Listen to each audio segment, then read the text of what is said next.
Alright, after many testing with the new unit, Yu Jing, she's not really that big of an upgrade to your teams except for Sonica, but it is an upgrade nonetheless. With this team, I'm able to score 140 million with the last team, which is about the same as my old team running Xuanpin instead of running Yu Jing right here. I've also switched out Embla to be on the relief set with more HP than Elif, and also one big change is that now my Elif does not have speed boots and she has attack boots instead, and my Lu Shang also has more speed instead of 0 speed.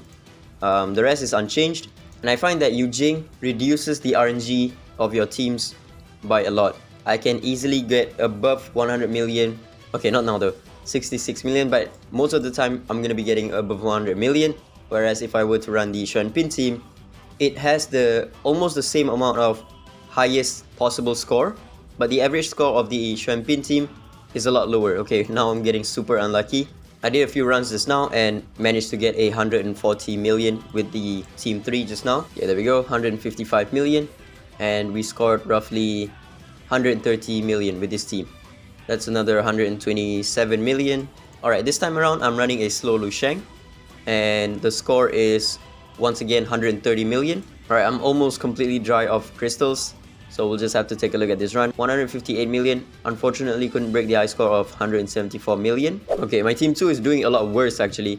Without running Sachiko, I don't have the cooldown reduction for Elaine to constantly put the boss to sleep.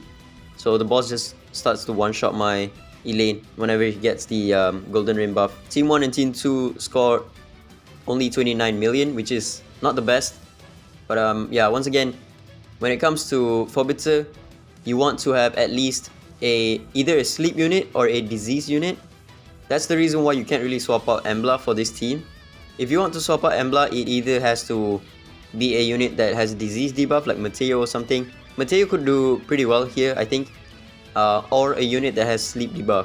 Right now I'm using a fast Lu Shang. I think at this point it's kind of needed if you are running Yu Jing, and especially because you want to have as many turns as possible so that Embla can proc a relief and put the disease debuff on the boss, because the run will end if you don't land a disease debuff on the boss even once. Since you're not running Xuanpin anymore, you are a lot slower, because Xuanpin gives you 50% speed whenever you have the chariot buff, and you can easily get that buff when you run Xuanpin with Lu Shang, because she will be spamming her S3 and S2 every single turn. I think probably this team is not even lower RNG than the Xuanpin team, because you're lower on speed and you have to rely on relief procs on Embla, because if you don't, then you're gonna lose. And with this team as well, you're not really using the S1 that much on most of your Espers. Feng Shun in this team will never proc his S1, or rather he will not use his S1 actively.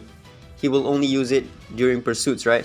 Because his cooldown is very low. His S3 has a 4-turn cooldown and S2 has a 3-turn cooldown, which means when you run him with Lu Shang, he will never actively cast his S1. So that's one relief proc that you are missing out on Embla. But so far we're doing not too bad. The disease debuff is 100% up on the boss, but it seems like I'm losing the shield on Elif more often than if I were to run Xuanpin. And by losing the shield buff on Elif, I'm gonna be missing out on a lot of DPS on some of the turns, because she will not be proccing her S3 during those turns that she doesn't have the shield buff. Yeah, lost the shield buff once again. I don't know if this team is better than the Xuanpin team, honestly. So far she's not that great for Phobetor. She's only like really good for Sonica, because when it comes to Sonica, you want your DPS to take as many turns as possible as well. She allows your DPS to take as many turns as possible and not get debuffed by Sonica. Okay, new day, new boss as usual. Right now we have Dark Starlord, and I just broke my high score by just running like 3 runs. The team is doing very well, 130 million on this team. I'm no longer using R6 Embla, but I think I might be able to slot her in Team 1 somewhere. I'll try to find in some other Team 1, but so far, this Team 1 is doing really well. It can score 5 to 5.2 million with like no RNG at all. You always have like between 0 to 2 stacks on the boss at most. And then this is the new Team 2 that I'm trying out. Instead of running Haley like this, I am now doing it like this. I'm also going to be trying out Shenpin in this team, but let me just do a few more runs.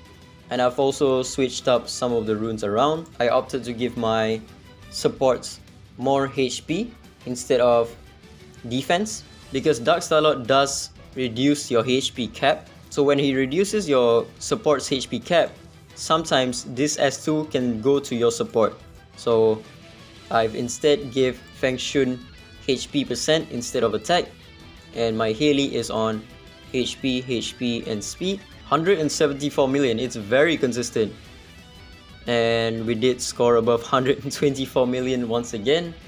And this team is way lower RNG when you're not running Embla, because when you're running Embla, it really depends on RNG whether you proc relief set, or sorry, not relief set, you proc assist on Shenpin or not. I've tried running Embla in this team. It didn't really work out too well. Like I said, without Shenpin in the team to provide the assist on Embla, Embla just wasn't popping off. Ooh, okay. Another high score, 182 million, but we only broke it by 900,000. Once again, 134 million. I think we'll just take a look at this run right here. I don't know if slow Lusheng or fast Lusheng is better. And there it is, Team 1 scoring about 4.7 to 5 million with only 2 stacks of the buff on the boss. Yeah, this is what I'm talking about. When Dark Starlord uses his S3, or no, his S1, he reduces the max HP cap of your units. So right now, my Liam and my Sakura has HP cap reduction. Alright, Team 3. Yeah, Jingwei is already doing about 1.5 million with her combo S1 and S3. And that's just the first rotation, right? She's gonna be stacking up the buff very quickly. Every turn that she takes, she's gonna be stacking it up 2 times because of Yu Jing's Divinate. So right now, she already has 2. When she takes a turn, she's gonna have 4. Yeah, she's gonna have 4 right here. 1 million already on her S3. And right now she has 6, because she's moved 3 times. 1.6 million on her S3 already. 2.1 million on her S3. Look at that.